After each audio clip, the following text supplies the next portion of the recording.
and welcome to this week's episode of Powerful Stuff, your one stop shop for inner and outer connection so you can feel the most you've ever felt while being the most authentic, joyful, cheeky you to the outside world.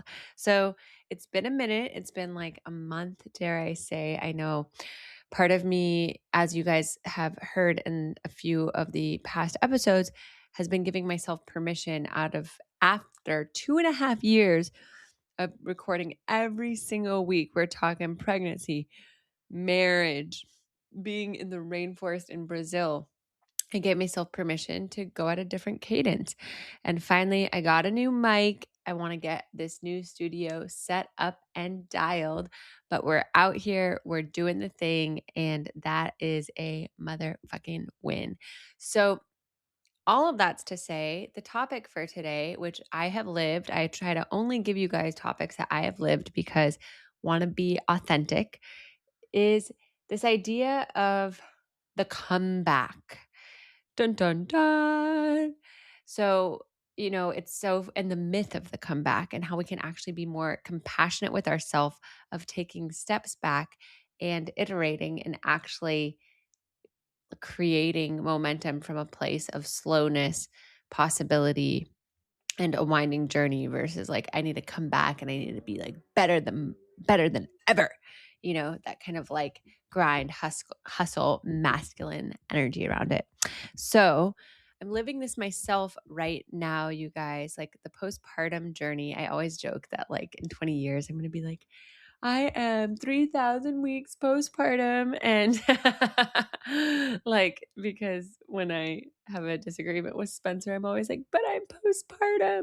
But, anyways, so I'm 7 months postpartum. And, I took time off after pregnancy. I stopped running my upgrade group coaching program, which I had run 12 cohorts for.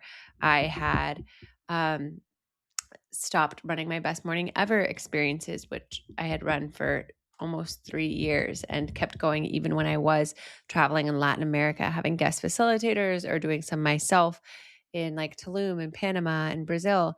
And I had stopped running my Powerful Stuff lives after pregnancy. And postpartum is humbling in certain ways because you are doing the most amazing thing, right? Birthing, nourishing, loving on this new little human that you brought into the world while also recovering from the biggest emotional swing of your life and a hormonal swing and figuring out who your identity is on this other side. And you don't just have to be postpartum for this to resonate. Like when we go through any identity shift, right? When we move to a new place or move somewhere and come back, when we take a big trip, when we have a peak experience and we think, I'm going to come back and be different, or you do a career pivot. I'm just talking about one identity shift, which I have recently lived through, but it could be a number of identity shifts for you. And so all of that's to say, guys, like, I had started coaching again 6 weeks postpartum, and coaching has felt really good, like taking clients on because I would do it during Atlas's nap time. And, I felt like I didn't miss a beat with coaching. But experiences, I always told myself, like after pregnancy, I'm going to be so dialed in my marketing, in my brand voice online for people who maybe haven't met me before or haven't come to an event before, because people who know me or have come to my events or whatever can kind of like understand the vibe. But if you haven't been to one of my experiences before, like maybe it's harder to articulate, or that's a belief that I have thought in the past. So, all of that's to say, I decided I'm going to lead another Powerful Stuff live coming back 7 months postpartum, and I'm going to make it for postpartum people and postpartum parents. And it's going to be amazing because there's going to be all this specific postpartum humor. And, when I come back from leading or in my grand comeback postpartum to my events, like they're going to sell out. Like it's going to be like this grand re-entrance. And I've had, a few humbling moments of that along the way. I had like a time where I reached out to someone because I thought it would be fun to do a collaboration with them, and then got like a lukewarm response and like didn't feel good in my nervous system. And I was like, oh, well, this is a great reminder to like, you know, go go where the love is and where the vibe is high. And then, after that, like leading these events, which I was so grateful to be leading in at Moss, and then I started leading a monthly breath work and yoga at Shefa Yoga, which I love. And I used to be a teacher at Shefa, so it feels really good, like a homecoming to be back there. But there was an element of humility of starting my events again because I had taken time off and I did have to market both of them really hard. I was texting people individually, being like, it would mean the world if you came. And the Powerful Stuff Live breath work and yoga went well, filled up, was amazing. And then the Powerful Stuff postpartum comedy, the comedy event was actually really fucking hard to market. Like it was really hard to market to new parents. I've actually never marketed an event more than I have marketed this event. I put up flyers around Main Street. I made those flyers. Like the flyers were taken down within a day. I sent them to like 10 WhatsApp groups for moms like twice. And I not only texted mom and dad friends to come, but then I asked them to text their mom and dad friend networks, which usually I just text people being like, come if you can, you know? And I had always told myself, like, I'm hosting these events because I love the facilitation component of it and I love performing my comedy. And when I get back from postpartum, I don't want to be spending, 80% of my time doing the marketing. I want to be spending 80% of my time enjoying and building my comedy set because that's why I'm doing this and like create the experience of everyone getting to connect. And I felt this last week, especially, you know, well, also to be fair, Atlas had like a funky week of sleep. So therefore, Spencer and I had a funky week of sleep. So it was running on less sleep than usual, but also feeling really discouraged when I walked down Main Street and saw that my flyers that I had taken an hour to make and then an hour to print had already been removed like the very next day. And I had like 8 people who had bought tickets to the show. And at that point, even when one person buys a ticket, I instantly feel a responsibility to want to give them a good show. I instantly feel like I want them to be able to connect with other people. And for the other comedians who I had booked, who was also a postpartum mama, her first night out since having a baby, I wanted it to be like worth her while as well. And the DJ performing. So I felt this like responsibility to like really sell it out. And then I felt within that flyer day moment where I was feeling low, I was feeling tired, I was feeling sleep deprived. I was like, oh, is this even worth it? Like, I come back 7 months postpartum and now I'm having to hustle these events and like, I'm so mad at myself. Like, I wish I had started events back 2 or 3 months postpartum because maybe then it wouldn't have been such a heavy lift. And I wish that I could just post about the event and it sell out. And I don't want to bring this negative energy into the event. I was starting to go in a shame spiral. And then I also like, this is like funny, bitchy Meredith. I was also like, I was like, I am never leading another event for postpartum moms or new parents because like this community does not want to go out. And was just like resenting myself for and feeling a little resentful of this is so ridiculous to say out loud, but of like the new parent community because I was just like, oh, like, why am I leading this event for them if they don't even want to attend? Like, what's the fucking point of that? And I had to check in with little Meredith, which is actually something I put into my stand up. But I had to check in with little Meredith and be like, okay, first of all, you need a nap. So let's start there, just like I would with Atlas when he's being fussy. So got myself a nap, started prioritizing sleep. I was like, I'll feel better if I feel more put together because like last week also not getting a ton of sleep. So I took myself to a hot yoga. I got my pedicure done. And then I was like, okay, there's no point of would have, could have, should have. The event is happening on Friday. How can we pivot? I did make a few funny pieces of content around it that would have been funny standalone pieces anyways. But I was also like, if I was iterating on this in the future, what would I do now? Number one, I would realize, okay, a lot of the parents are telling me like they're not coming because they don't have childcare. They don't have babysitters, or maybe they don't want to pay for a ticket and a babysitter because that is a lot to ask people.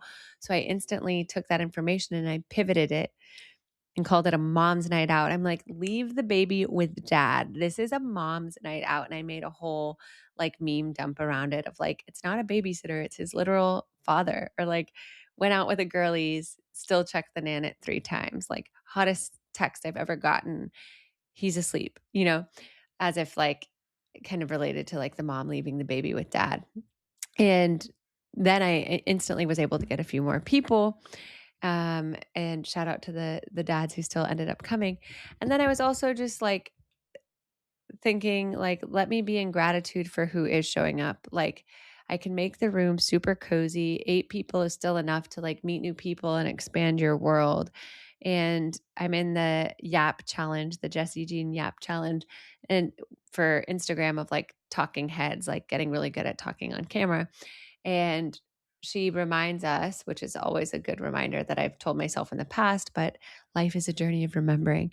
But she reminds us that, like, even if your video gets 100 views, that's 100 people who've taken the time to stop their scroll, to like take time out of their day to look at the piece of content that you put time into, rather than being like, oh, the algorithm hates me. I only got 100 views. It's like, wow, thank you to those 100 people who stopped to view my content.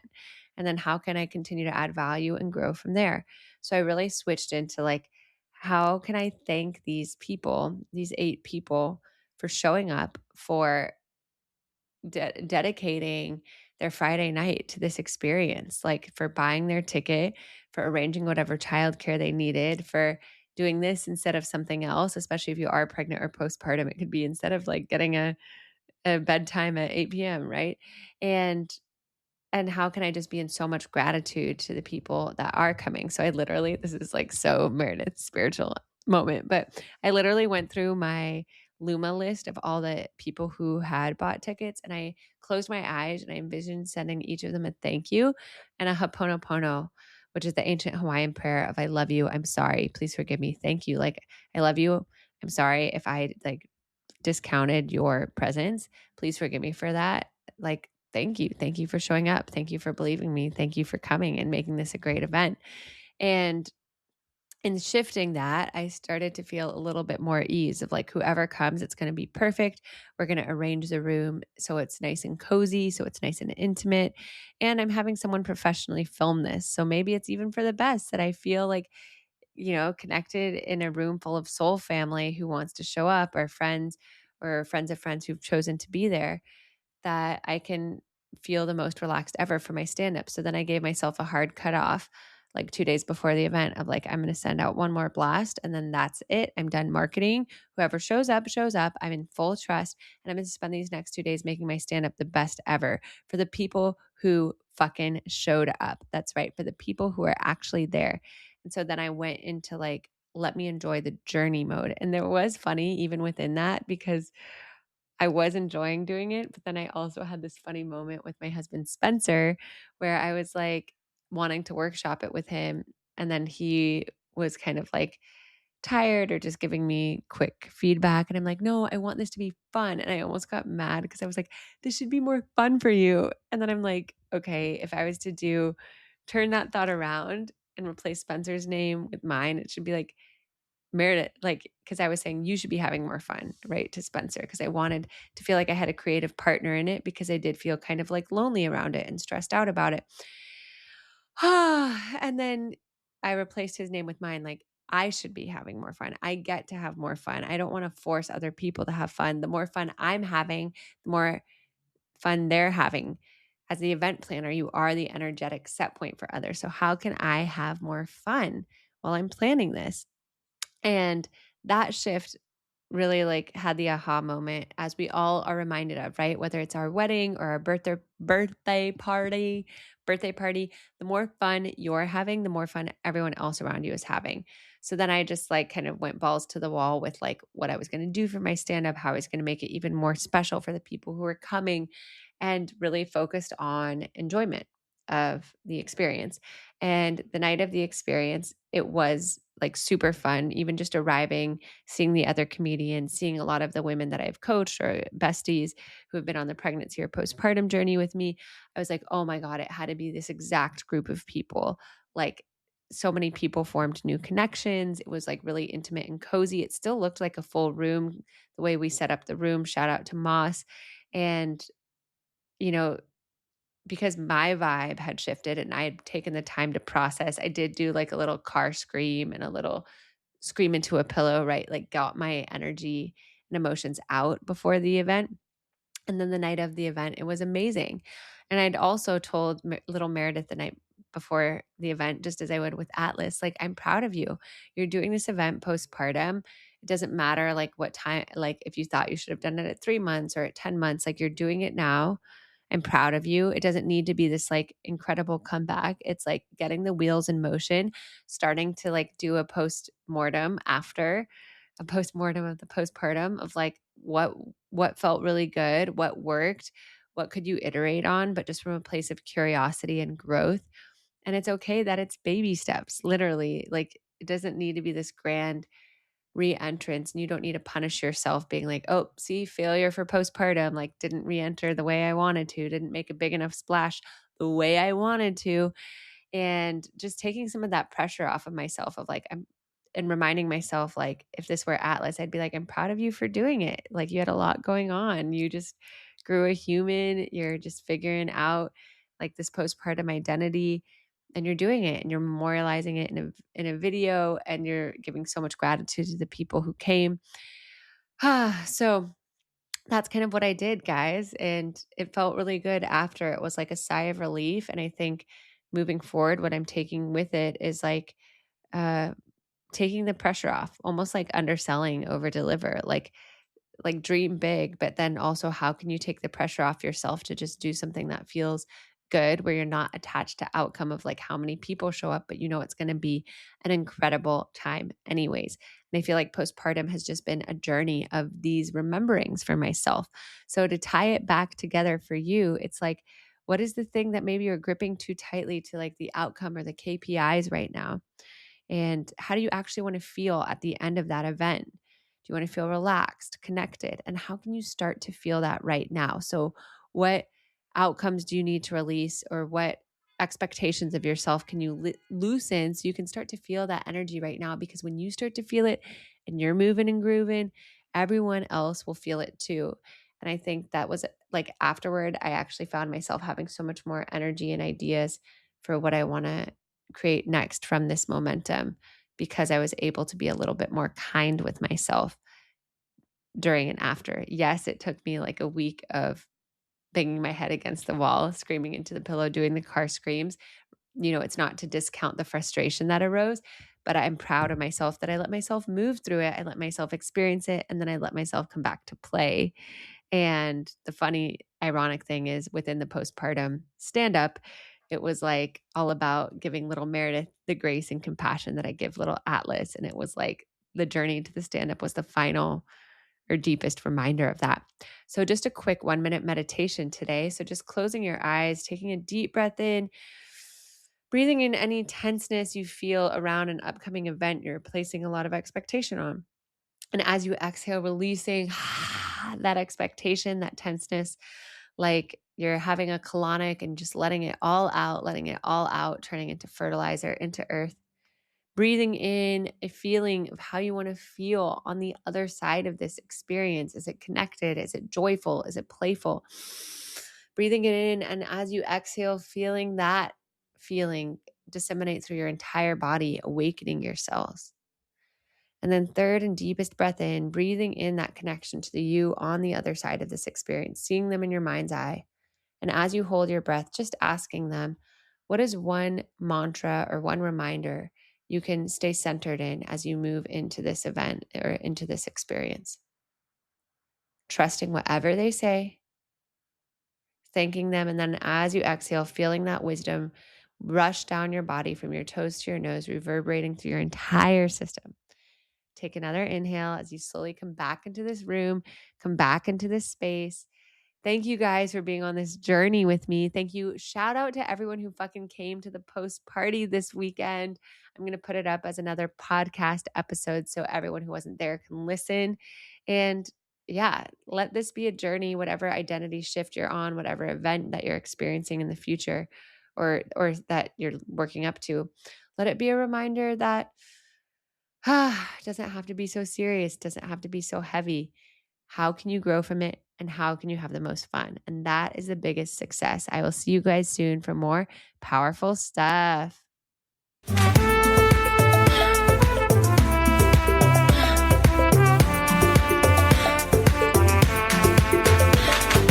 Hey, you. Thank you for coming on this powerful journey with me. I hope it was as powerful for you as it was for me.